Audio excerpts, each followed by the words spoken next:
Clear out for spaceship-related intel as we go.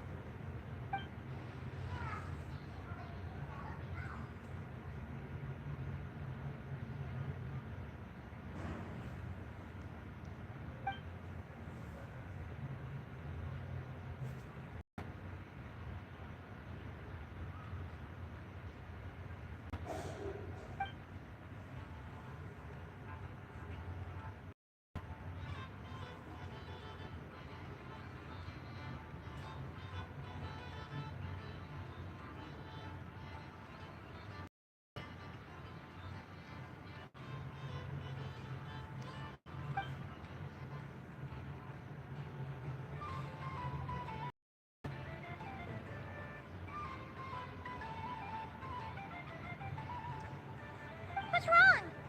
You look super serious all of a sudden.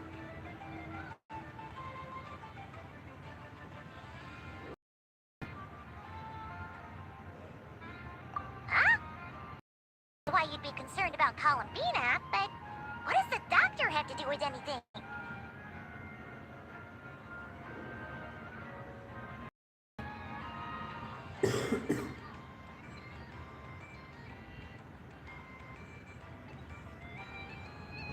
Oh, that's true. And now that you mention it, we're definitely overdue for a showdown with the Fatui. It is weird that he hasn't shown himself this whole time. What could he be up to?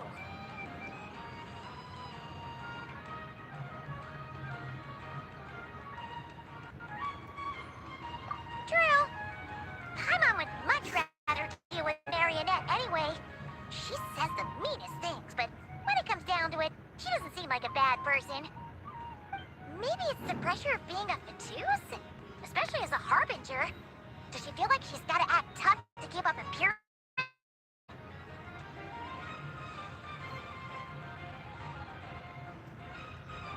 But then, every time we headed out with Rarier, she always wound up having to repair Polonia and her other robots. That's gotta sting. Losing face always hurts more for people who care a lot about their image. She's probably still furious about it.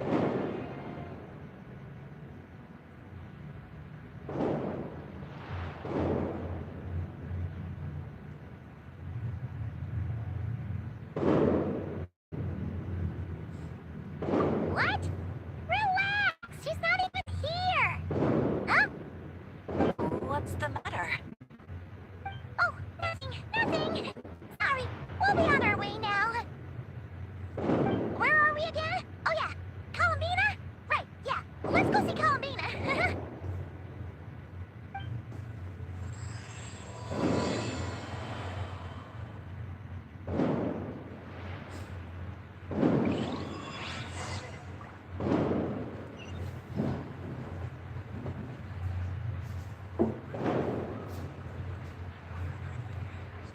This land holds nothing but promise for adventurers full of lots of life.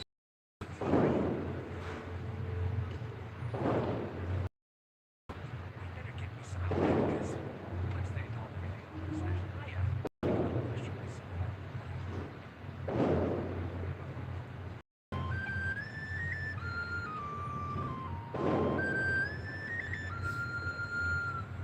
This land holds nothing but promise for adventurers full of lots of life.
being here a rare sight? No, we just thought you'd be resting. Perhaps I would have been, were it not for the sudden arrival of some unexpected guests. Not that I consider it a disturbance. After all, you are the only ones who are free to enter. Would it not be a little unfriendly of me to lie down while we speak? I didn't realize you put so much thought into little things like that.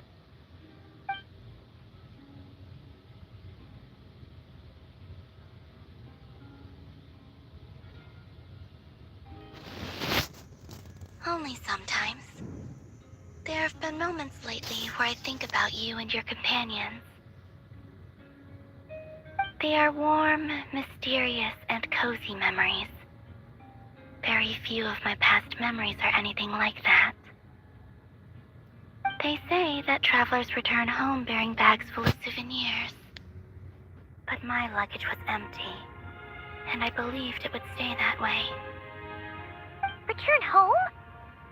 So, you're still planning on returning to the moon? Yes. This planet continues to reject me, reminding me that I do not belong here. If I remain in Tavyat, there will come a day that I disintegrate. And I don't mean reduced to dust or turned into food for the flowers.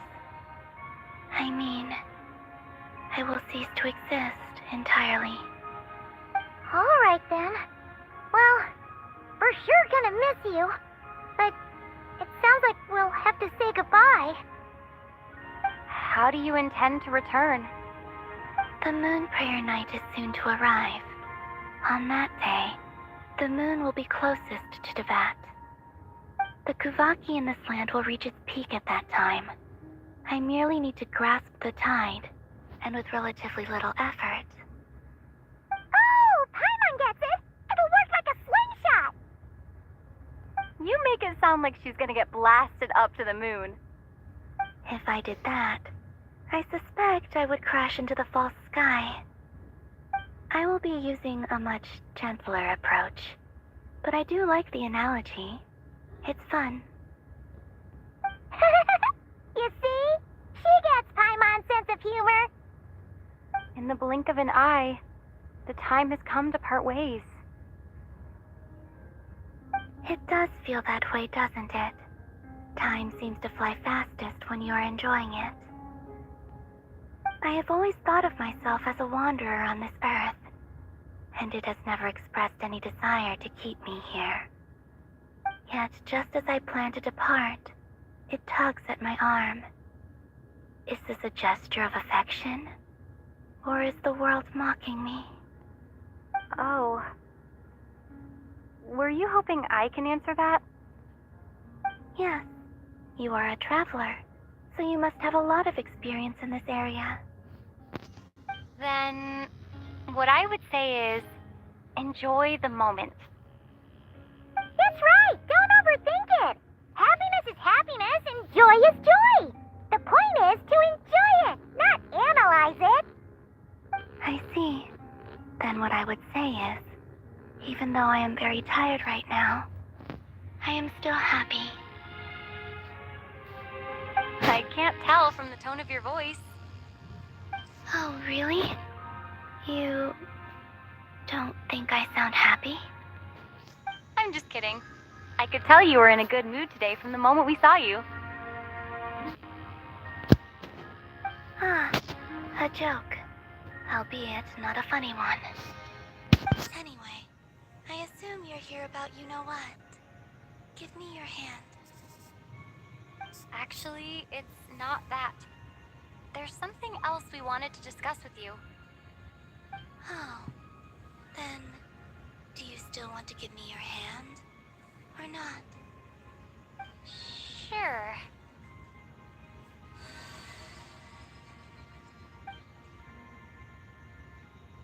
Thank you. So, I've heard that in the moon prayer nights of the past, people here would hold celebrations in the moon goddess's honor. Since you helped so much in our fight against the Rey here of Solnari, I think you deserve a farewell party before you return home. I haven't asked everyone else for their opinions on this yet, but I'd like to invite you to join the upcoming Moon Prayer Night. I've never joined a moon prayer night before. I'm not sure what I would even do. Oh, don't worry about that. We take care of everything. All you need to do is show up. Of course, there's no need to force it if you're not feeling strong enough. It's just, this kind of felt like a golden opportunity. But they call me Kutar, and the Fatui have an arrest warrant out for me. I shouldn't appear in public right now.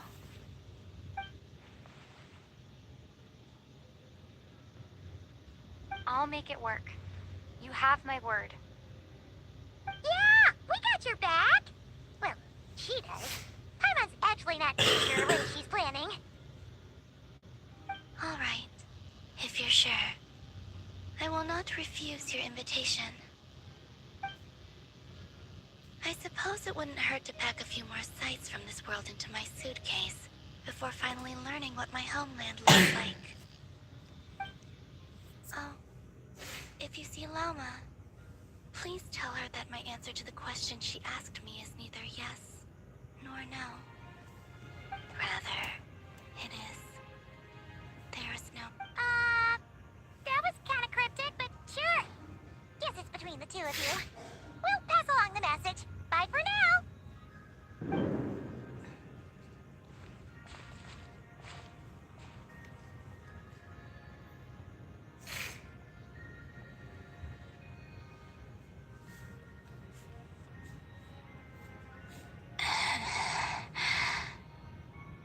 And also, I do not know.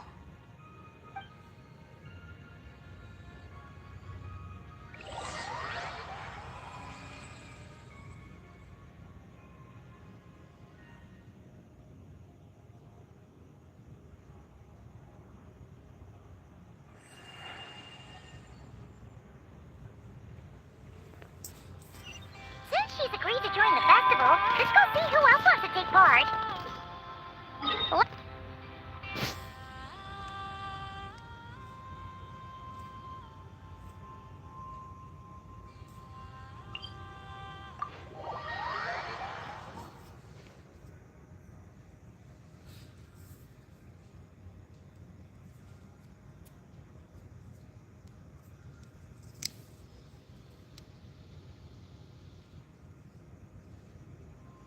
Also, what exactly is your plan to keep her safe?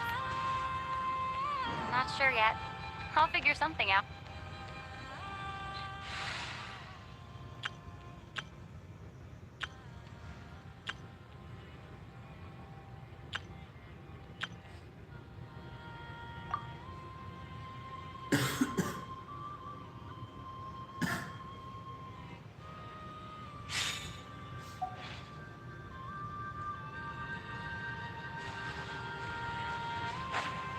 What? Are you serious? And Paimon even gave you her vote of confidence back there. When did you become so sneaky?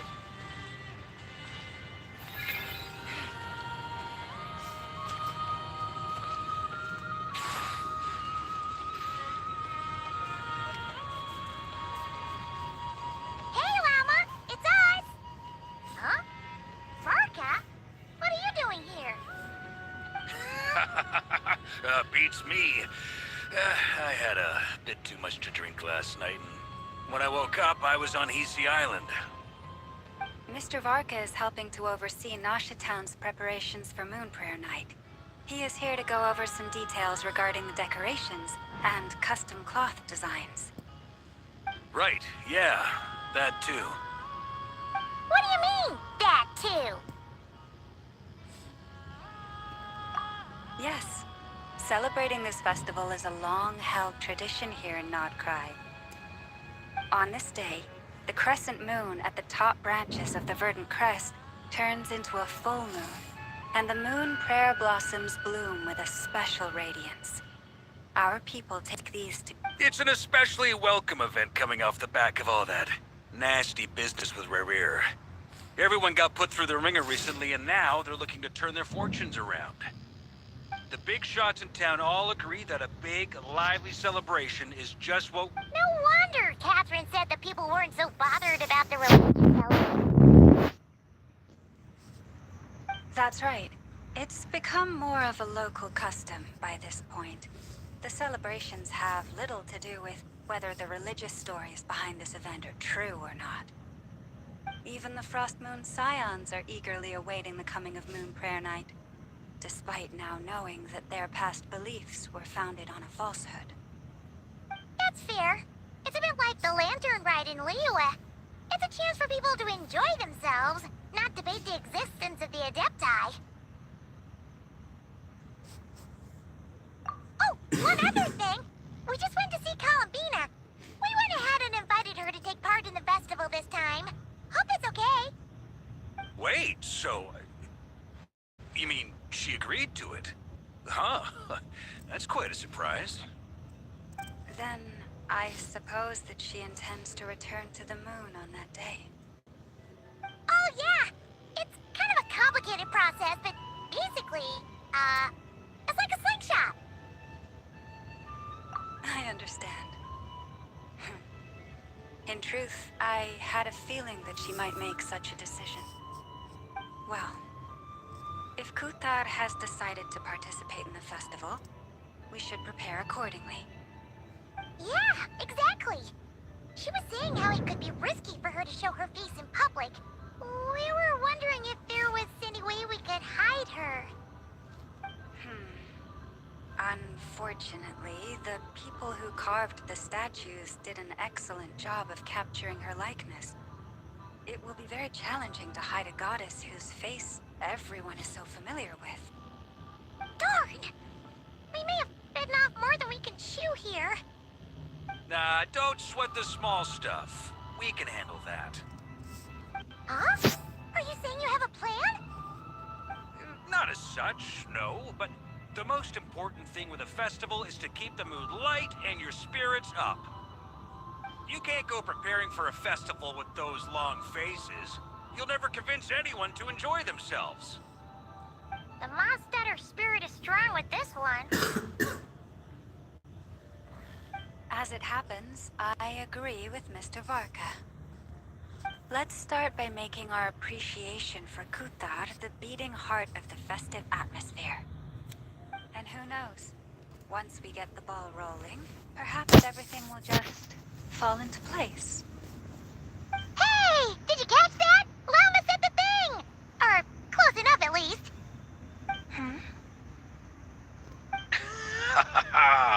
I'm looking forward to the Moon Prayer Night already.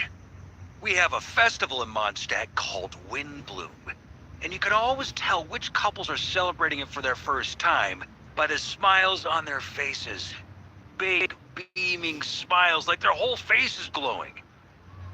And I have a feeling we'll get to see that same smile on the Moon Goddess's face at this festival. Not quite the same, surely. Anyway, I'll take care of business in the city, but I'll have to leave the decor up to you and the Frost Moon Scions. No one else can capture that traditional aesthetic quite like you guys. But lastly, there's the final key element that brings the festival to life. Companionship. Before you leave, let me show you something that we've been preparing. Mr. Varka had asked to see it already, so... Also, I have some further questions about Kuthar's decision.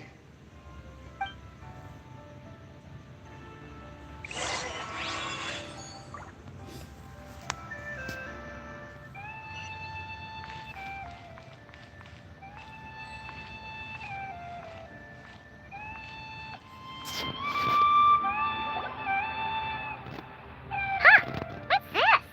They sure look like they're having fun. I believe so. Kuhenki seem very skilled at playing drums like these, although I'm not sure where they learned it from. Maybe it's an innate talent? In their eyes, they're probably just playing with toys.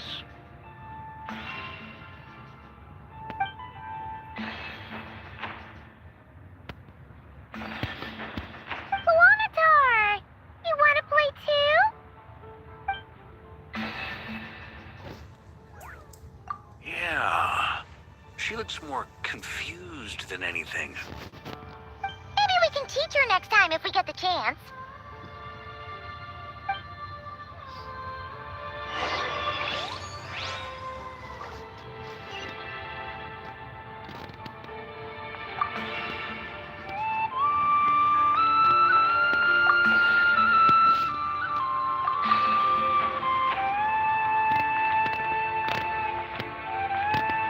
What are these floaty things? Moon veils. We hang them from buildings in the city during the festival. When you look at the sky through them, it creates a lovely misty effect.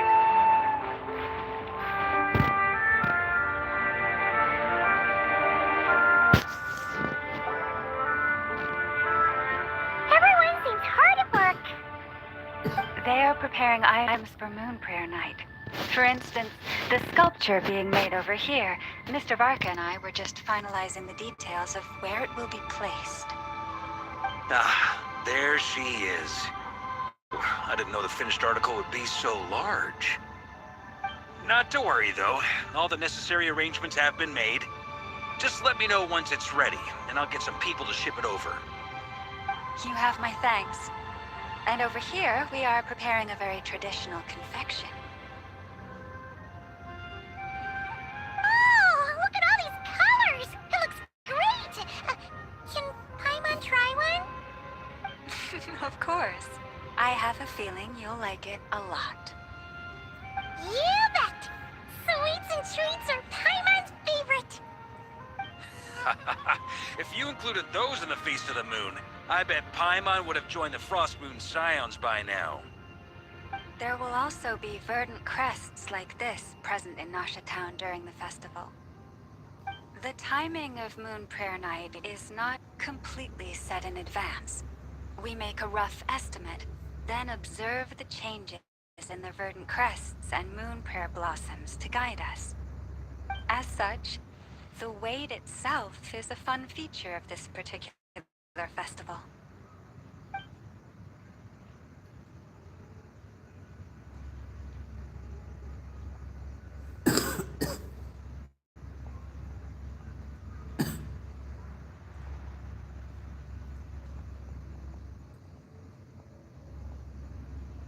Let's talk here.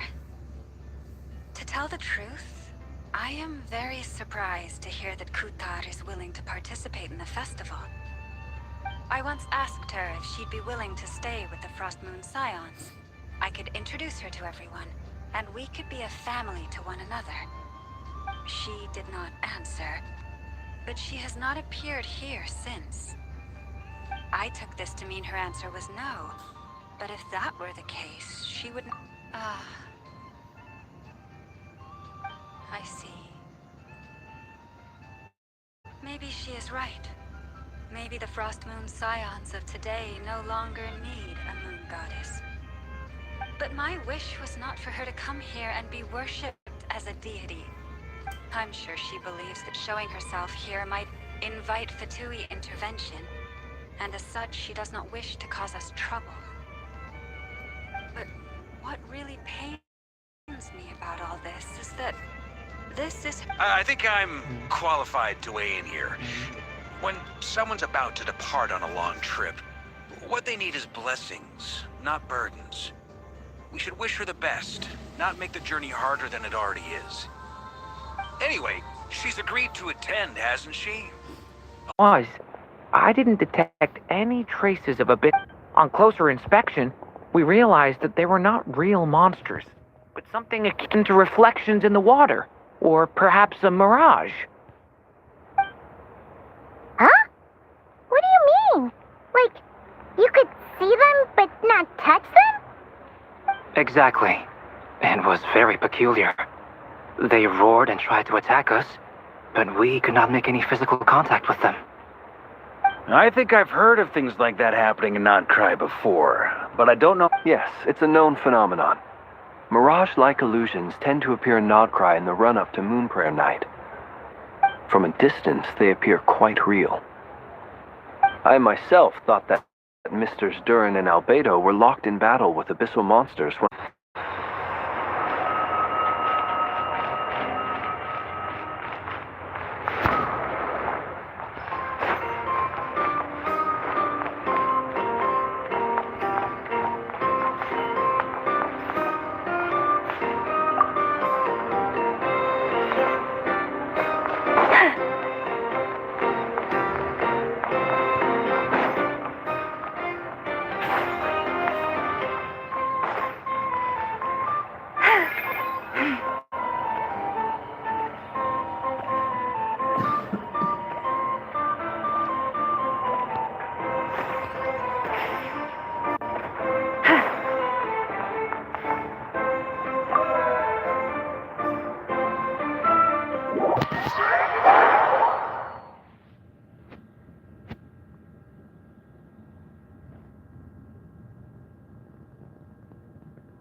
You're right, I have noticed. There's certainly something a little fishy about this situation. Only a little, though.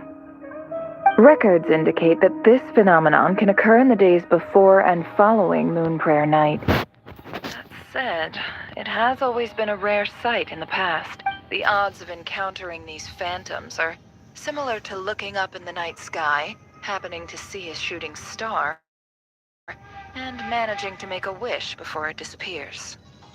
But this time, either everyone's getting lucky, or they're appearing far more frequently than usual. Yehoda's out gathering intel as we speak. In the meantime, let me check off some points of interest. First, the Abyss. The ones we saw seem to be abyssal monsters. Indeed. But we have identified one location where many more of them have made an appearance. And not just monsters, but human phantoms, too. Given the scale and nature of the phantoms, it's almost as if someone's last memories are coming to life. Or perhaps the memories of multiple people.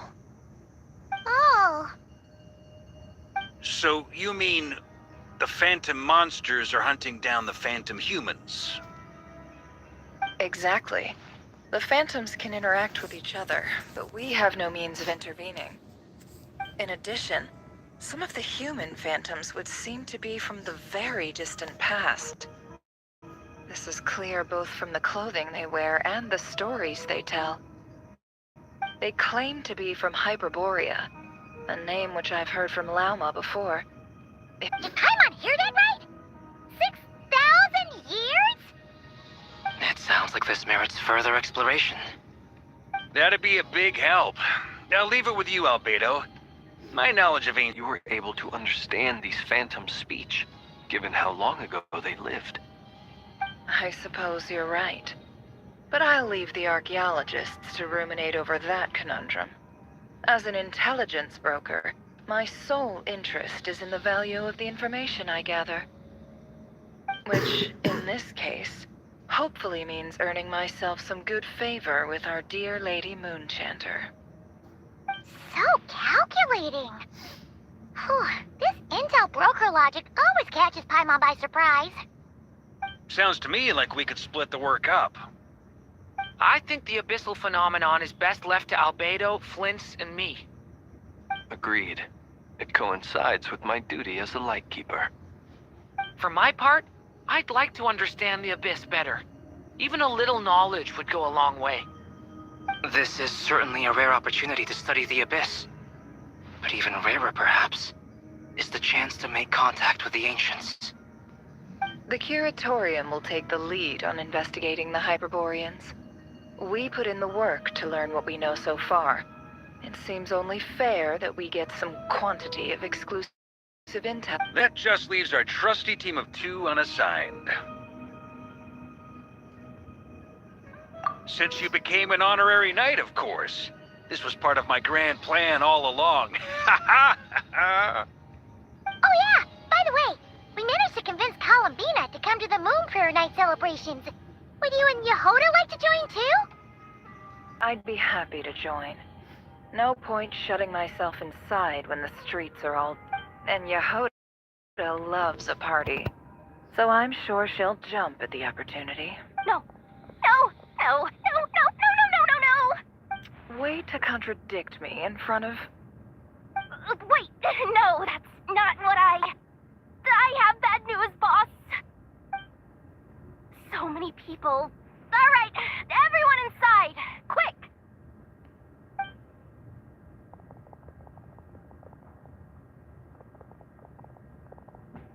This is gonna sound crazy, but hear me out.